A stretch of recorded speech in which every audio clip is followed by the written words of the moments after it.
보시면 이거 여기는 내려오거든요. 조정하시면 돼요. 편하게.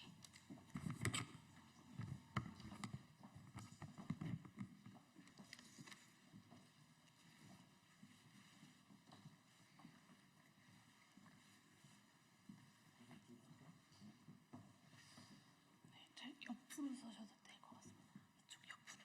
앞으로 좀 오셔서. 네. 네, 기자회견 시작하겠습니다. 네, 기자 여러분 반갑습니다. 기본소득당 대표 용혜인입니다. 오늘 교제폭력 생존자분들과 유가족분들께서 국회를 찾아주셨습니다. 언론인 분들께서도 최근에 계속해서 이어지고 있는 이 교제폭력에 대한 관심이 많으실 텐데요. 많은 취재를 좀 당부드립니다. 지금 제 옆에는 거제 교제살인 사건, 그리고 부산 몽키스패너 살인미수 사건, 부산 오피스텔 추락 사건, 당진 두 자매 살인 사건, 그리고 인천 논현동 스토킹 살인 사건의 생존자 유가족 분들께서 함께하고 계십니다. 연일 반복되고 있는 교제폭력과 교제살인의 비극을 이제는 끝내야 한다는 절박함으로 어려운 걸음을 해주신 생존자 유가족분들께 위로와 또 연대의 마음을 전합니다. 오늘 기자회견은 교제폭력 생존자 유가족분들과 함께 관련 입법의 필요성을 국민들께 전하고자 마련되었습니다.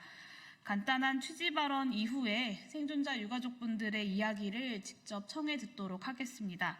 신변상의 이유로 얼굴을 공개하기 어려운 피해자분들이 계시기 때문에 취재할 때 조금 주의해 주시기를 요청드립니다. 네, 그러면 저의 취지 발언하고 이어서 발언 듣도록 하겠습니다. 교제살인의 비극이 또다시 반복되고 있습니다. 지난 8일 경북 구미에서 30대 남성이 전 애인을 살해했습니다. 피해자는 경찰에 3차례나 신고하면서 적극적으로 도움을 요청했지만 끝끝내 국가로부터 보호받지 못했습니다. 경찰이 사건 발생 전에 구속과 유치장 유치 같은 적극적인 가해자 분리 조치를 검토했다면 가해자에게 전자장치를 부착하는 잠정조치 3호의 일을 시행했다면 살인을 막을 수도 있었다는 생각에 정말 마음이 무겁습니다. 같은 날 서울 강서구의 한 오피스텔에서 40대 남성이 3개월 동안 알고 지낸 여성을 살해했습니다. 다른 남자 만났다는 사실에 분노해 살인했다라는 피의자의 진술, 연락 문제로 다툼이 있었다는 주변 상인들의 증언은 이 사건이 교제살인 사건과 매우 흡사하다는 점을 보여줍니다. 교제관계뿐만 아니라 생활상 밀접한 관계, 그리고 교제 목적의 관계 등 여러 친밀한 관계에서 발생하는 폭력들의 위험성을 인지하고 적극적인 가해자 처벌과 피해자 보호를 위한 법안을 마련해야 합니다.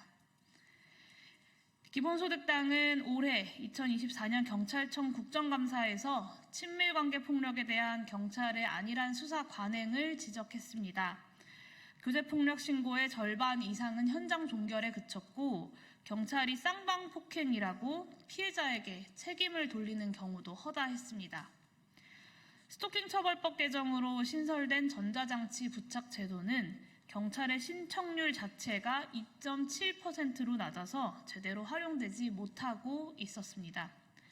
스토킹 가해자에 대한 경찰의 유치장 유치 신청도 전체 대비 10.2%에 불과했습니다. 신고 초기부터 가해자 분리와 피해자 보호가 확실하게 이루어지도록 경찰의 수사 관행부터 바뀌어야 합니다. 앞으로도 행정안전위원회 위원으로서 친밀관계 폭력에 대한 경찰의 이런 수사 관행을 개선할 것을 촉구해 나갈 것입니다. 거듭되는 교제살인 사건 앞에서 국회의 책임을 통감합니다. 2016년부터 지금까지 수차례 교제폭력 관련 법안이 발의가 되었지만 대다수의 법안들이 심사 한 번 없이 계류되다가 임기 만료로 폐기되었습니다.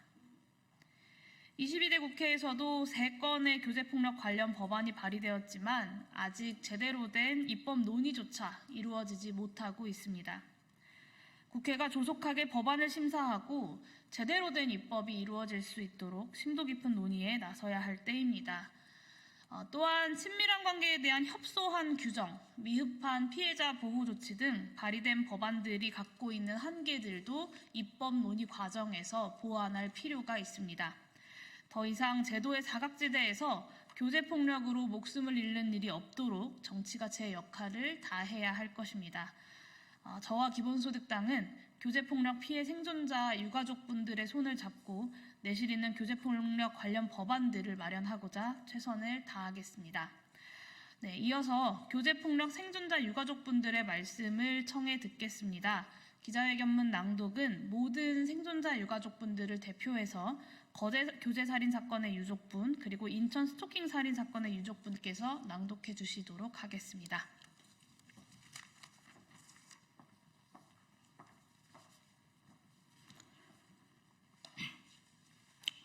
저는 거제도 교제폭력 살인사건, 부산 몽키 스패너 살인 미수 사건, 부산 오피스텔 추락 사건, 당진 두자매 살인 사건, 그리고 인천 용현동 스토킹 살인 사건의 피해자의 가족이자 당사자로 이루어진 범죄 피해자 연대입니다. 저는 24년 4월 1일 거제도에서 있었던 거제도 교제폭력살인 사건의 피해자 이효정의 엄마입니다. 2016년도부터 8년이 넘는 시간 동안 교제폭력 및 살인 사건에 노출된 피해자분들의 보호 조치와 처벌의 문제점을 끊임없이 제기하고 있으나 변한 것이 없습니다. 저희 딸 효정이가 교제폭력으로 세상을 떠난 후 교제폭력법 입법을 촉구하였지만 정부와 국회 어디에서도 아무런 답변도 들을 수가 없었습니다. 그러는 사이 불과 며칠 전인 11월 8일 구미와 서울 강서구에서 또 다른 교제살인사건 피해자가 발생하였습니다. 교제폭력의 생존자이자 유가족으로서 더 많은 교제폭력 피해와 살인이 일어나는 것을 지켜보고만 있을 수 없습니다. 국회가 교제폭력 생존자와 유가족의 마음으로 조속하고 실용성 있는 교제폭력 입법에 나서 주시길 촉구합니다. 앞으로 말씀드릴 내용은 교제폭력의 생존자와 유가족이 실제로 겪었던 일입니다. 교제폭력과 교제살인은 폭력과 협박을 더 이상 참지 못한 피해자의 헤어지자는 말 한마디로 극에 달하게 됩니다.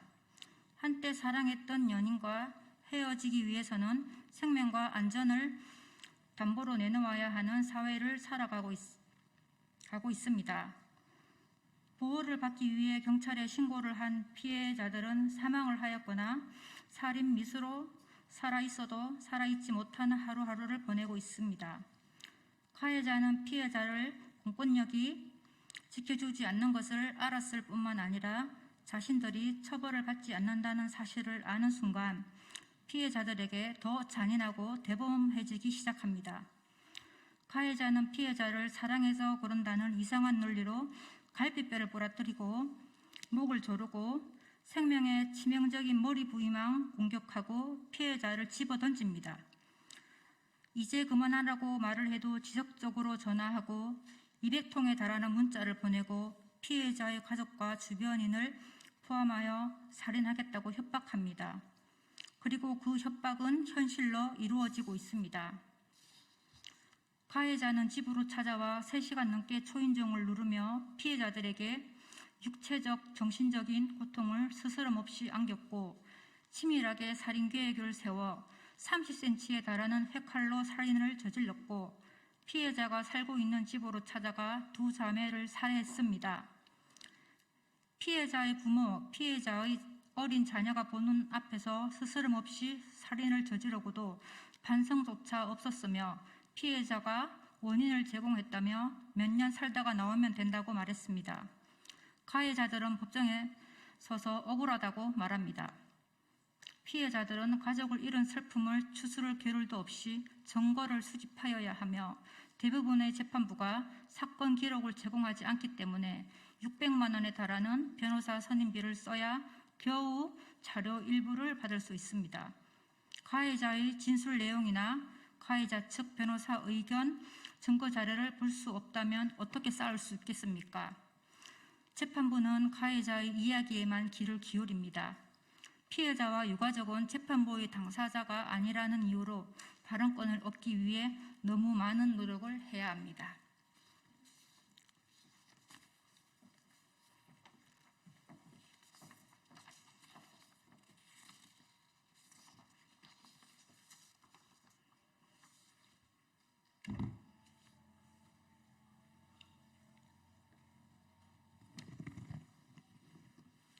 저는 인천 온현동 스토킹 살인사건 피해자 유가족입니다. 대한민국 국민 여러분, 그리고 국회 입법을 담당하는 모든 여러분, 교제폭력 및 살인은 막을 수 있는 범죄입니다. 그러나 교제폭력 입법 논의는 여전히 국회에서 표류하고 있습니다. 범죄로 인한 고통은 피해자, 주변인, 가족들만의 문제가 아닙니다. 많은 피해자분들이 국가가 나를 지켜주지 않을 것이라는 불안감에 시달립니다.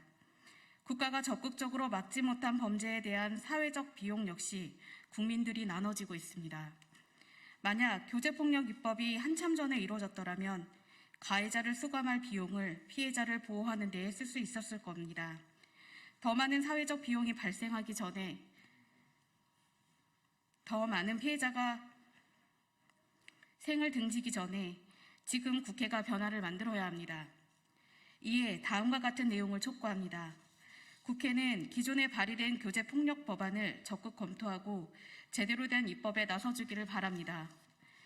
제22대 국회에서 3개월의 교제폭력 법안이 발의되었지만 현 시점까지 제대로 된 논의 없이 상임위원회에 계류되어 있습니다.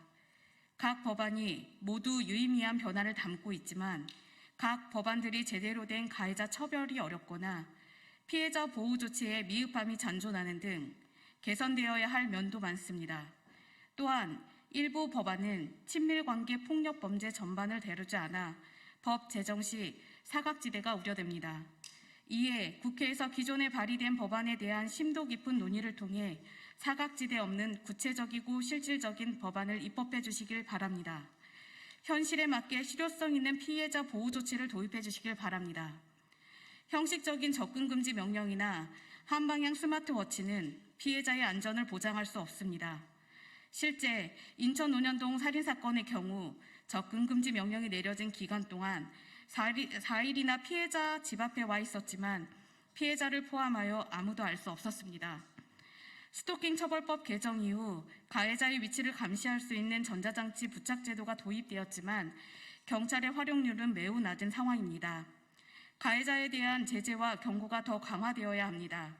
가해자가 피해자에게 접근조차 할 수 없도록 가해자 전자장치 부착 제도를 적극 활용해 주실 것을 촉구합니다. 경찰이 적극적인 가해자 처벌과 피해자 보호에 나서야 합니다. 경찰이 수사 초기부터 피해자를 적극 보호하는 모습을 보여야 합니다. 교제폭력 신고 이후 신고자를 찾아가 추가적인 피해는 없는지 확인하는 방문 모니터링이 의무화되어야 합니다. 가해자에 대한 강력한 경고와 주기적인 모니터링으로 국가가 끝까지 교제폭력을 처벌할 거라는 명확한 신호를 줘야 합니다. 교제폭력 입법과 경찰 차원의 대책 마련으로 적극적인 수사와 조치가 이루어지기를 희망합니다. 정부는 피해자 회복 및 사후관리 관련 지원을 확대해 주시기 바랍니다. 2018년부터 2023년까지 책정된 출소자 지원 예산은 연간 445억인데 범죄 피해자 직접 지원금은 연간 283억 분입니다. 가해자는 출소 후 안정적인 생활을 유지하고 새로운 삶을 시작할 수 있는 기회와 지원을 상대적으로 많이 받고 있습니다. 그러나 상대적으로 범죄 피해자는 범죄 피해 회복을 위한 사후 관리가 상대적으로 부족합니다. 피해자와 그 가족이 일상을 회복할 수 있도록 범죄 피해자 직접 지원 예산을 대대적으로 증액해 주시기 바랍니다. 가해자의 출소 후 피해자 보호 조치 마련을 촉구합니다. 피해자는 가해자가 출소한 것도 모르기 때문에 피해자도 모르는 사이에 피해자와 유가족은 또다시 보복 범죄에 노출이 됩니다. 피해자와 가족들이 평온하고 안전한 일상으로 복귀할 수 있도록 고위험 관계성 범죄 가해자에 대한 경찰의 모니터링, 피해자에 대한 신변 보호를 다방면으로 검토해 주시길 바랍니다. 범자 피해자 연대는 교제폭력을 포함한 친밀관계 폭력 법안을 조속히 입법할 것을 촉구하며 제대로 된 법안이 마련될 때까지 끝까지 지켜보고 싸우겠습니다. 감사합니다. 네, 국회가 제대로 된 역할을 해야 한다는 말씀까지 전해주셨습니다. 이어서 당진 두 자매 살인사건 피해자 유족분께서 국회와 또 국민들께 전하고 싶으신 이야기가 있으십니다. 끝까지 기자회견 마무리될 때까지 귀 기울여 주시면 좋겠습니다. 네.